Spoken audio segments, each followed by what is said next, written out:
देखिए, 1% लोगों को कोविड हुआ था तो सारे दुनिया से ऑक्सीजन लाना पड़ा था। इतनी ऑक्सीजन की कमी है। ऑक्सीजन की कमी, अब तक हम अगर लोगों को पूछेंगे कि जीवनावश्यक वस्तुएं क्या है, तो अन्न, वस्त्र और निवारा, 3 ही चीजों का नाम लेते थे लोग। लेकिन कोविड के बाद ऑक्सीजन का भी नाम आ गया। अब फिर कोविड शुरू होने वाला है। इसलिए हवा में जो कार्बन है उसका प्रमाण बढ़ गया है। कार्बन कितना रहना चाहिए? 350 ppm। अब हुआ कितना है? 428 ppm। और 450 को हमारा अस्तित्व खत्म होने जा रहा है।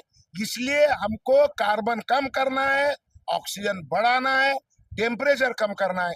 इसलिए हमको ग्रीनरी बढ़ाना है और ग्रीनरी 30% बढ़ाना चाहिए। और 30% ग्रीनरी बढ़ने से 5 डिग्री टेम्परेचर कम होता है।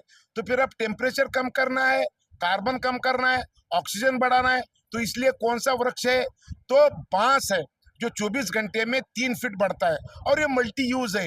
ये थर्मल को भी चलता है, इससे इथेनॉल भी निकलता है, इससे कपड़े भी मिलते हैं, तैयार होते हैं, इससे स्टील भी बना सकते हैं, इससे चावल भी मिलते हैं, सब्जी भी मिलती है। और इंसान को जितनी भी जरूरती चीजें लगते हैं, वो सारे चीजें देने का काम बांस करता है। बांस कल्पवृक्ष है और बांस लगाने के लिए सरकार 7,04,000 रुपये 1 हेक्टर को दे रही है। और 3 साल के बाद 1 हेक्टर में 2 लाख रुपए का बांस किसानों को मिल सकता है। ये आम के आम और गुठलियों के दाम है। हम भी जिएंगे और हमारा किसान भी जिएगा, कार्बन भी कम होगा, ऑक्सीजन भी बढ़ेगा और वस्तु भी निर्माण होगी। बरोबर है। बांस से ना, जो नदी और नाले के किनारे की जो जमीन है, वो जमीन के पास की जो मिट्टी है ना, वो बांस लगाने से बहती नहीं है। और बांस ना 1 हेक्टर में 5 टन बायोमास साल को गिरता है। इसलिए जमीन की फर्टिलिटी भी बढ़ती है। और अब जमीन में का जो कर्ब है, वो कर्ब कम से कम 1% होना चाहिए, लेकिन उससे वो कम हो गया है। इसलिए अब हम सिर्फ हमारी जमीन की संख्या रहेगी, लेकिन जमीन की उत्पादकता नहीं रहने वाली है। तो जमीन की उत्पादकता बढ़ाने के लिए भी कार्बन का उपयोग बांस के माध्यम से ही हम कर सकते हैं। और इसीलिए ये बांस बहुत बहुउपयोगी है। 1-2 मिनट में बताने वाली चीज है नहीं। इसलिए पूरे मानव जाति का भला करने की क्षमता बांस में है।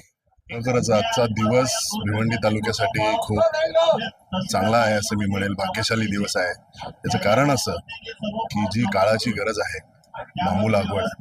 आता साहेबांनी दाभाड येथील जो शेतकरी मेळावा घेतला आणि कवाड या ठिकाणचा, दोन्ही ठिकाणी तितक्याच तत्परतेने आणि या पूर्ण बांबू लागवडीबाबतचं इत्थंभूत माहिती, म्हणजे लागवडीपासून शासकीय योजनांपासून त्याचं पर्यावरणातलं महत्त्व, त्याचं शेतकऱ्यांच्या आर्थिक जीवनमान, हे सगळं सुधारण्यामागचं त्याचं अर्थकारण आणि एकंदर या लागवडीसाठी जे शेतकऱ्यांना प्रोत्साहन करायचं आहे, ते एवढं मार्मिकतेने आणि त्यांच्याच शैलीमध्ये, त्यांच्याच भाषेमध्ये त्यांनी शेतकऱ्यांपर्यंत जे पोहोचवण्याचा जो प्रयत्न केलेला आहे, ते जे प्रबोधन केलेलं आहे, तर मी असं म्हणेन की हा दिवस खरोखरच भिवंडी तालुक्याच्या शेतकऱ्यांसाठी खूप चांगला आहे.